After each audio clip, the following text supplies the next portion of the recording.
네, 어제 하루 코로나19 신규 확진자 2,111명 발생을 했습니다. 20일 만에 다시 2,000명대를 기록한 겁니다.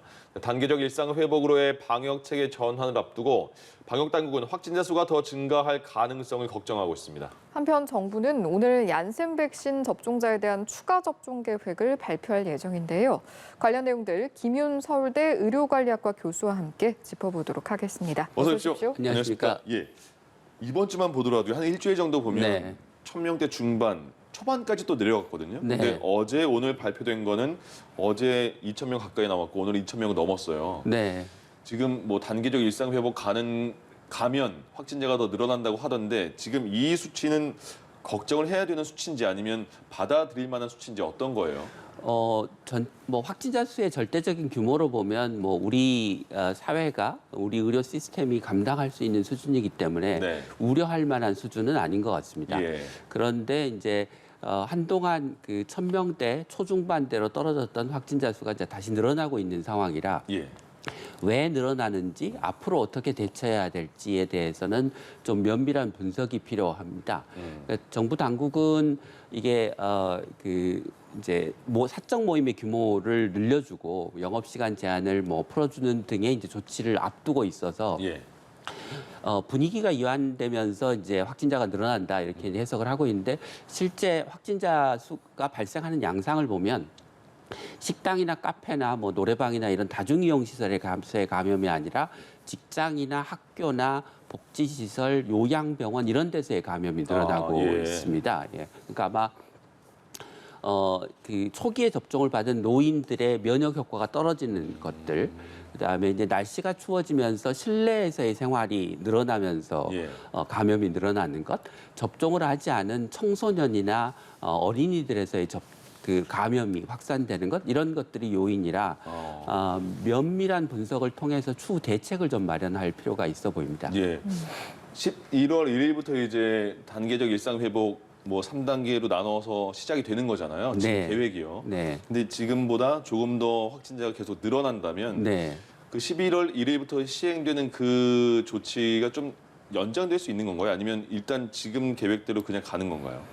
지금 계획대로 저는 가야 될 거라고 생각합니다. 우리가 네. 이제 그 단계적 일상 회복으로 가는 중요한 전제는 백신 접종으로 치명률이 낮아졌기 때문에 확진자 수가 좀 늘어나더라도 우리 사회가 감당할 수 있다. 그리고 확진자 수가 아니라 중증 환자나 사망자 수 기준으로 방역을 해야 된다고 하는 것이기 때문에 예. 확진자 수가 조금 늘어난다고 해서 단계적 일상 회복의 계획 추진을 미루거나 변경하는 것은 적절치 않다고 생각합니다. 정부도 지금 상황이 좀 더 많아진다고 하더라도 네. 11월 1일부터 계획하는 거는 변동된다는 말은 없는 거죠, 아직? 네, 예. 예, 알겠습니다. 시작하기 전에도 바꾸면 상당히 정부의 신뢰도가 떨어질 것 같습니다. 그렇군요. 네. 네. 최근 들어서 이제 우려를 하는 부분 중에 하나가 이번 주말에 헬로윈데이 네. 때 좀 상황에 대해서 주시를 하고 있는데 방역 당국에서 헬로윈데이 마스크에 대해서 좀 당부를 했던데 이게 네, 네. 방역 마스크가 아니라 그 가면처럼 쓰는 마스크를 말하는 겁니까? 네, 그렇습니다. 그러니까 우리가 쓰는 이제 KF 90, 94, 80 이런 마스크들은 예. 침방울이 바깥으로 나가는 건 막아주면서 공기는 들락날락 할 수 있게 해줘서 우리가 숨을 쉴 수 있게 해주는 건데요. 네.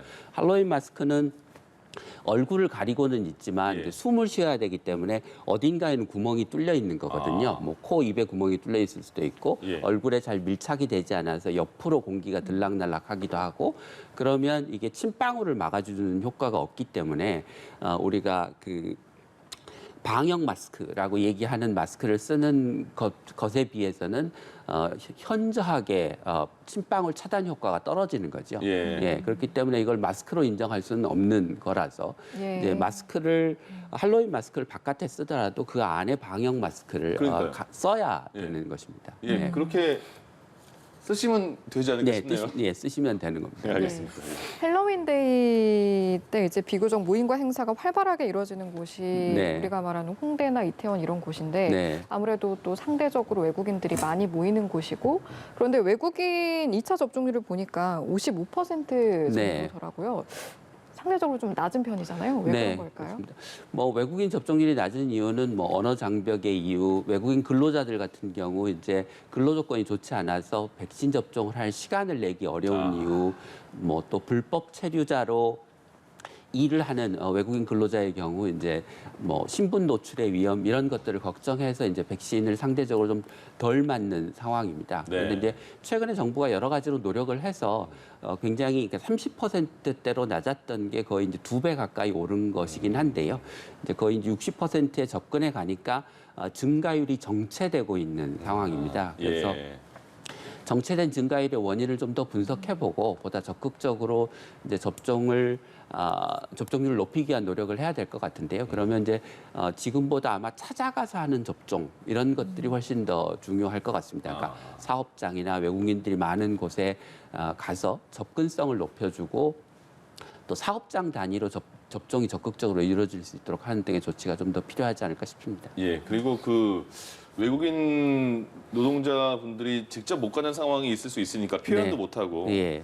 사업주분들의 적극적인 협조도 필요할 것 같아요. 예, 그렇습니다. 그러니까 외국인 근로자들 경우 이제 뭐 휴일이 별로 없이 일을 예. 하는 경우도 많고 이제 이게 외딴 곳에 기숙사 같은 곳에서 생활을 하기 때문에 백신 접종을 하러 멀리 나가야 되는 그런 어려움들이 있을 수 있어서 예.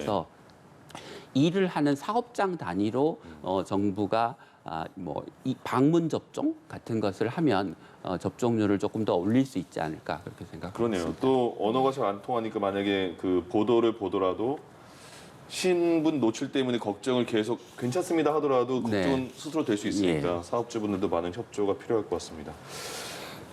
최근에 확진자가 조금 그러니까 어제 오늘 발표된 확진자 한번 보면 좀 늘어났잖아요. 네. 근데 다른 좀 걱정되는 부분이 사망자 수도 좀 네. 늘어났다고 해요. 이건 네. 왜 그런 걸까요?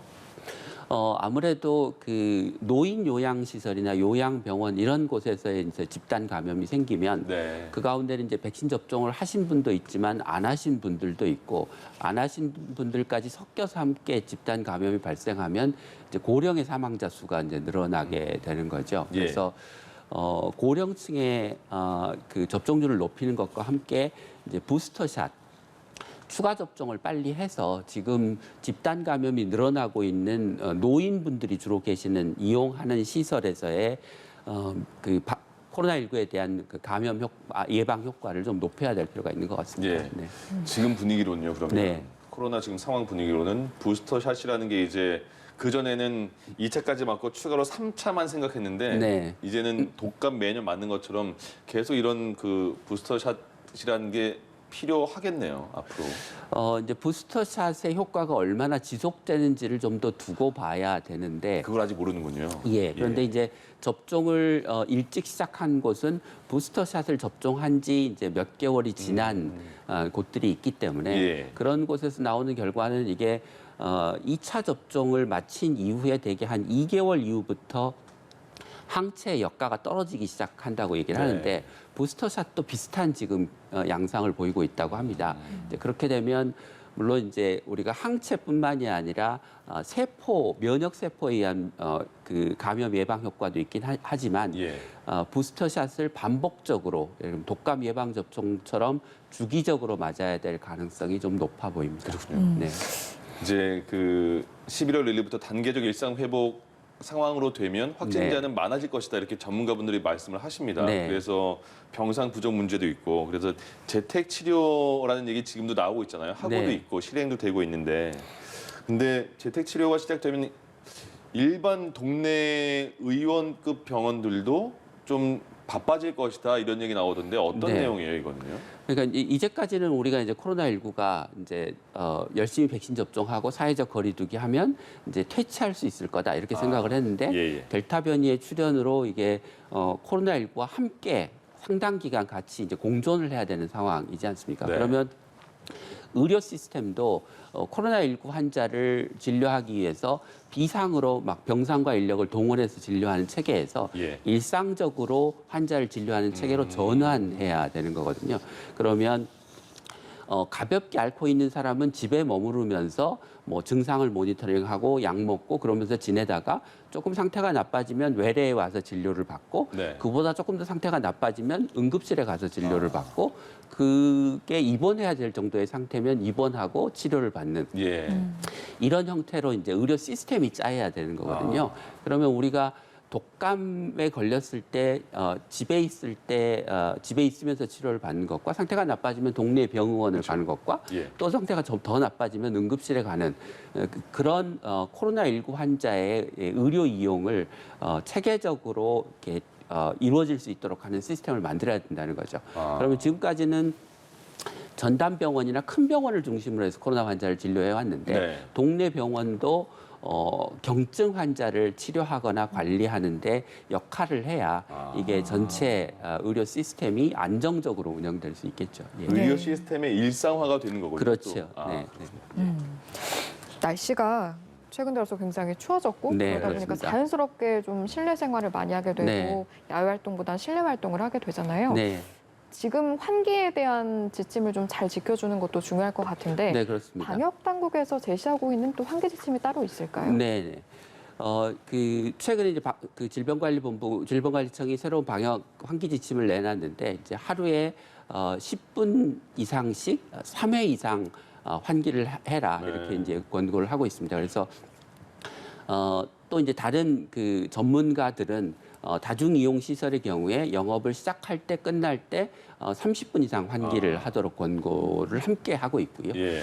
이제 지하와 같은 경우는 이제 창문이 없기 때문에 환기가 잘 되지 않으니까 그 팬 같은 환기 팬 같은 거를 통해서 강제 환기를 하고 출입문을 상시 열어놔서 최소한의 환기가 이루어질 수 있도록 해라 이렇게 얘기를 하고 있습니다. 그래서 이제까지 사실은 환기의 중요성이 좀 덜 강조되어 온 측면이 있고 네. 이게 우리가 이제 겨울철을 맞고 단계적 일상 회복으로 가니까 환기를 조금 더 지금보다 훨씬 더 신경을 쓸 필요가 있는 것 같습니다. 그래서 그러네요. 좀 춥더라도 예. 주기적으로 창문을 열어놓고 바깥에 신선한 공기를 실내 공기를 교체해 주실 필요가 있을 것 같습니다. 그 영업점 식당 같은 경우에는 네. 손님들에게 좀 양해를 구하고 네. 손님들도 그거를 좀 잘 받아들여서 네, 해야 되겠네요. 네, 돌파 감염 델타 변이 나오면서 돌파 감염 얘기 많이 나왔는데 지금까지 누적된 돌파 감염자 수가 2만 명을 넘었다고 해요. 근데 특히 얀센 백신 30대 분들이 많이 네. 맞으셨고 활동력이 많은 근데 그분들이 돌파 감염 많이 발생을 했다. 그래서 얀센 맞으신 분들에 대한 부스터샷 접종 계획을 오늘 발표한다고 하네요. 네, 네, 그렇습니다. 어떻게 나올까요? 아마도 이제 부스터샷을 맞는데 이게 그 얀센을 계속 맞을 거냐 다른 이제 백신으로 대체할 거냐가 이제 핵심인데 예. 미국에서 이루어진 이제 시험 결과를 보면 얀센을 부스터샷으로 맞는 경우보다 파이자나 모더나를 맞는 경우 훨씬 더 중화 항체 수준이 높게 올라가는 것으로 되어 있어서 네. 그 모더나나 파이자 같은 mRNA 계열의 백신으로 부스터샷이 이루어지지 않을까 싶습니다. 네. 그렇군요. 예. 부스터샷과 관련해서요. 최근에 이제 백신 패스 이야기 많이 하게 되는데 지금 방역 당국에서 이 부스터샷도 백신 패스에 포함할지 여부에 대해서 검토를 하고 있다고 해요. 네, 네. 여기에 대해서 좀 어떤 의견 가지고 계신지요? 그러니까 백신 패스가 그 감염의 위험으로부터 백신을 맞아서 안전한 사람으로 하여금 이제 감염 위험이 높은 시설 또는 활동에 참여할 수 있도록 그 허용해주는 이제 제도이기 때문에 예.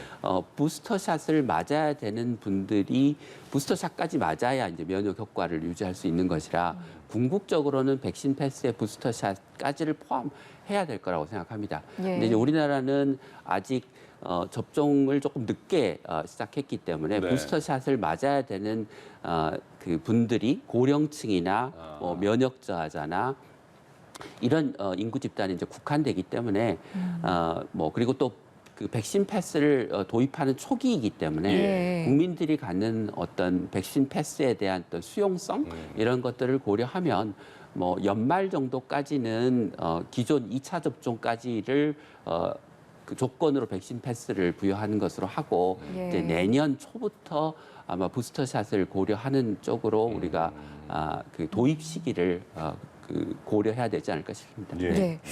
정부가 이제 백신 패스를 도입하는 데 있어서 연기나 폐지 없이 논란이 있어도 그냥 가겠다라고 네. 했는데 네. 지금 저희가 뭐 부스터샷 이야기도 했지만 현재로서 어느 곳에 적용하고 그런 부분들도 네. 있잖아요. 네. 그런데 이제 식당, 카페, 지하철은 아닌데 뭐 실내체육시설 이런 네. 곳들은 적용을 하는 것에 대해서 약간 불만의 목소리도 있는 것 같고요. 이건 왜 네. 그런 걸까요?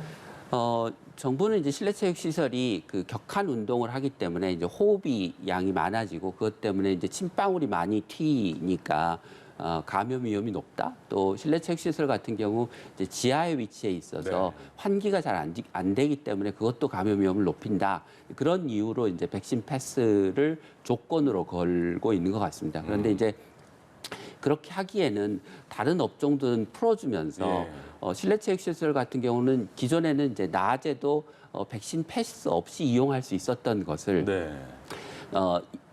이용 시간을 늘려주는 것은 바람직하지만 백신을 맞지 않은 사람은 이용할 수 없게 만드는 일종의 규제 조치라 예. 이런 규제 조치를 하려면 단순히 직관적인 판단을 넘어서서 객관적인 좀 근거를 제시할 필요가 있을 것 같습니다. 그래서 예. 예를 들면 식당이나 뭐 카페나 학원에 비해서 실내체육 시설이 집단 감염이 훨씬 더 많이 생기고 많은 숫자의 감염 환자가 생긴다라고 하는 근거를 제시해야 지금 정부가 새로 도입하려고 하는 백신 패스 기반으로 실내체육 시설이나 노래방의 이용을 제한하는 조치가 에 대해서 국민들이 수긍하고 그 이해 당사자들이 받아들일 수 있지 않을까 싶습니다. 그러니까 예를 들어서 헬스장을 다니는 사람 중에 네. 백신을 맞지 않은 분들은 네, PCR 검사 받고 음성 확인서를 제출해야 되는 거잖아요. 네. 근데 그게 음성 확인서를 제출했는데 그게 유효 기간이 48시간밖에 안 된다면서요. 네, 네. 왜 이렇게 짧아요? 그러면 3일마다 한 번씩 가려면 백신 네. 검사 받아야 되는 거잖아요. 네, 그렇습니다. 왜 48시간으로 했을까요? 우리가 이제 코로나19가 음성으로 결과가 나오더라도 그게 잠복기의 음성일 수 있기 때문에 예. 이틀이 지나면 이게 양성으로 전환될 수 있는 거죠. 네. 그래서 보통 PCR 음성 확인서의 유효 기간을 48시간이나 72시간 정도로 하는 게 이제 일반적입니다. 근데 이제 말씀하신 것처럼 예. 피트니스 동네에 있는 뭐 실내체육 시설을 가기 위해서 네. 이틀마다 검사를 받아야 된다라고 그러니까요. 하는 건 사실상 불가능한 일이라 예. PCR 검사를 받아서 실내체육 시설을 이용하는 거는 사실상 어렵다고 봐야죠. 아니면 이런 것도 있는 거예요. 그 백신 패스라는 게 백신 접종도 유도하는 방법 중에 하나잖아요. 네. 그러니까 그렇게 귀찮으시죠? 그러니까 백신 맞으시면 편해요. 이런 의도도 있는 건가요? 예, 뭐 그런 의도도 없지 않다고 말할 수 없을 것 같은데요. 예. 근데 문제는 이게 우리가 백신 패스를 도입하는 초기에 정부도 이야기했듯이 이것을 인센티브 위주로 적용하겠다. 그러니까 기존의 사회적 거리두기 때문에 이용할 수 없었던 것을 백신 접종자에 한해서 이용할 수 있도록 허용해주는 쪽으로 가야 되는데 네. 이 실내체육 시설에 대한 백신 패스는 거꾸로 네. 낮에 낮에 이용할 수 있었던 사람들이 백신 안 맞으면 이용할 수 없는 규제적인 그러네요. 방식이라 그 이용자나 또는 실내체육 시설을 운영하고 계신 분들의 반발이 만만치 않을 것 같습니다. 그러네요. 네. 미국 FDA 자문기구가요. 그러니까 5살에서 11살 사이 어린 아이들에게 화이자 백신 접종하라 이렇게 권고를 했대요. 근데 우리나라는 이 연령대 5살에서 11살까지의 아이들에게 백신 접종하는 거는 아직 생각하지 않고 있는 건가요? 그러니까 아직 생각하고 있지 않다는 게 네. 우리나라의 우리나라 식약처가 예. 이 백신의 그 연령대에 대한 사용을 아직 승인하고 있지 않은 상황이기 때문에 이제 질병관리청이 예방접종 차원에서 이걸 도입할지 말지를 아직 검토할 단계가 아니다라는 뜻으로 해석이 됩니다. 그러니까 예. 네. 안 하겠다는 뜻이 아니고 지금은 아직 준비가 되어 있는 상황이 아니기 때문에 네. 뭐라고 이제 구체적인 방침을 이야기할 단계가 아니다 이렇게 이해하시면 될 것 같습니다. 예. 계절적으로 시기적으로 이맘때쯤이면 이제 독감 유행을 네. 걱정을 하게 되는데 또 코로나19가 있으니까 더 걱정이잖아요. 네. 작년에는 그래도 예상보다 이렇게 유행하거나 심하진 않았던 것 같은데 네. 올해 상황은 좀 어떨까요? 그러니까 작년에 많은 분들이 소위 트윈데믹이라고 해서 코로나19와 독감이 동시에 유행하는 상황에 대해서 한 우려가 많았었는데 네. 우리나라뿐만이 아니라 이제 뭐 거리두기나 마스크 쓰기를 잘한 다른 외국 국가들도 독감이 대부분 유행하지 않았었습니다. 예. 예, 그래서 독감 유행의 경보 수준 아래로 독감 환자가 발생했는데요. 올해도 우리가 마스크를 잘 쓰고 뭐 손 씻기 잘 하고 그 일상생활을 하면서도 거리두기의 기본적인 방역 지침들을 잘 지키면 독감 유행을 막을 수 있지 않을까 싶은데요. 예. 그렇더라도 이제 혹시 모르니 그 고령층은 독감 예방 주사를 같이 맞으시는 게 좋을 것 같습니다. 아, 그럼 작년에 그 독감이 그렇게 많이 발생하지 않은 이유가 네. 정말 단순한 우리의 일상생활의 습관이 바뀐 손 씻기 잘하고 네. 마스크 꼭 쓰고 그게 가장 큰 네, 거였습니다. 그게 가장 큰 이유라고 이제 대부분의 전문가들은 해석을 하고 있습니다. 아, 네. 그렇군요. 결국에는 기본적인 방역 지침이 가장 중요하겠네요. 예. 알겠습니다. 네, 오늘 말씀 여기까지 듣도록 하겠습니다. 지금까지 김윤 서울대 의료관리학과 교수와 함께했습니다. 고맙습니다. 고맙습니다. 예.